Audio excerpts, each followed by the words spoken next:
So effectively what this shows, and this is kind of a proof of what people have been saying for years, that if you become a target, if a group of individuals wants to breach your system, it's simply a matter of when.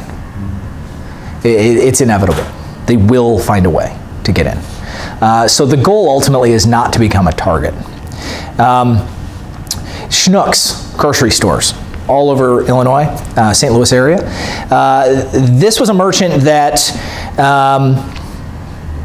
a year prior to experiencing a breach was touted by First Data, their merchant processor, as the model for payment security. They did everything right. They went through all the proper security audits. They had all of the right compliance certifications. They were heralded, for lack of a better word, as kind of the ideal merchant in terms of security. And you know, I fundamentally believe, obviously this is conjecture, but I fundamentally believe that being heralded and touted as the ideal secure merchant effectively put a target on their back. And it's not just about security and monetization of these things for a lot of these people. It's a challenge. These are younger people who want to go out there and prove to their peers that they can do this.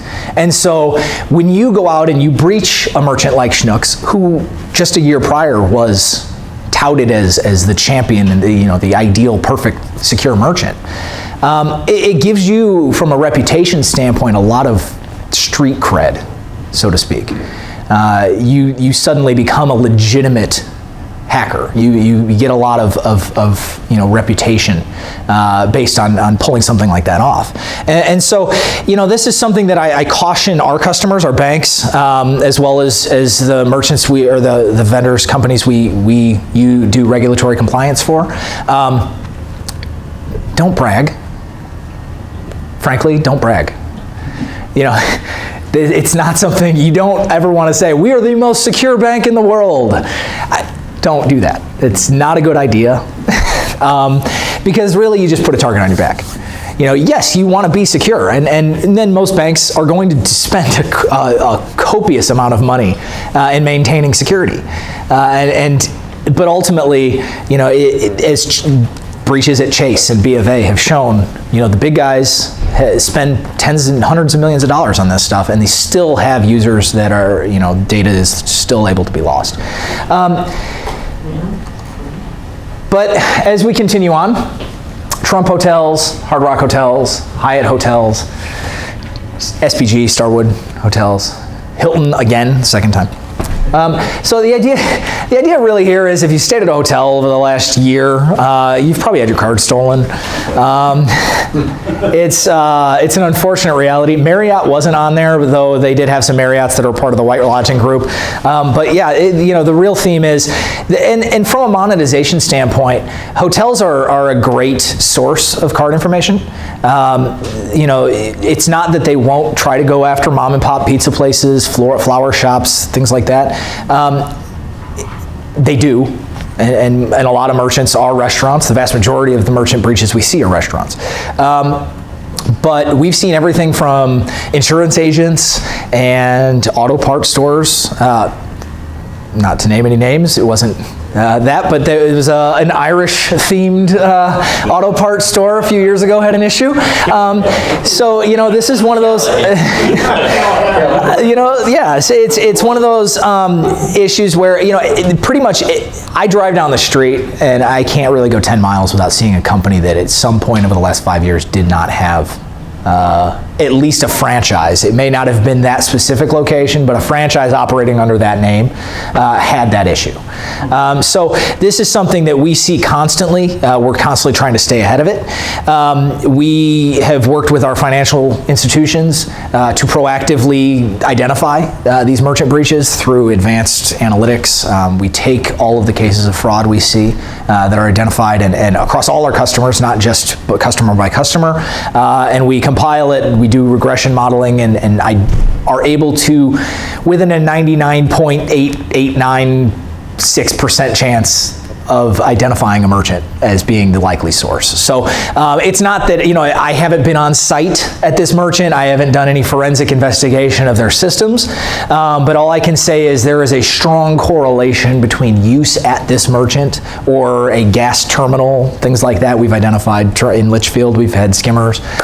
So we're able to with a very strong, reasonable standard, able to say there is a strong correlation between use at this merchant or at this terminal and subsequent fraud, to the point that it's worth the financial institution to reissue those cards.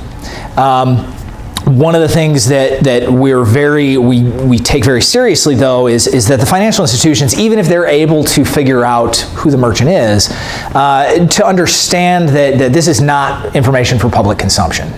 You don't want to send angry customers into that merchant, because frankly, we don't know at what point along the transaction chain, along the pipe, effectively you've got 8 different pieces, of the transaction from a cyber standpoint, that parties that it goes through. We don't know at what point along the chain that there's a problem, and oftentimes what we're seeing here is that it is not necessarily the merchant itself, but actually a third party who's being breached.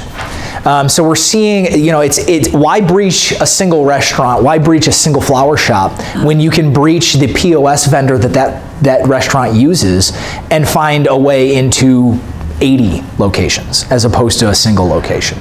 So as a vendor, as a merchant, you have to, they need to understand that ultimately it's not just you. It's all of the parties that you contract with. It's all of the people that ultimately you do business with that can ultimately leave you exposed. You're the face. A merchant is the face. That's what the public thinks. They think it's some kid behind the counter skimming cards. They have no idea that it's the POS vendor. They don't think about who your POS vendor is. I have no idea who you know what I mean? So ultimately, the merchant ends up being the one on the hook for the reputational damage, whereas they did everything right. It was the back end behind the scenes that had the problem. And so that's where we've been very strong, very clear with our financial institutions to understand that it's not necessarily their fault. And if you want to, if they insist on following up with this, with utilizing law enforcement or having a direct relationship, sometimes we've had situations where a financial institution is like, this is one of our customers. It's making them aware of the situation, ultimately to solve the problem. It's not about pointing fingers and placing blame. It's about fixing it. So that they can go out and basically work with their merchant processor, their POS vendors, to raise alarms and say, hey, we're being told that we have an issue. What do we need to do about this? And so that's really where the solution comes from.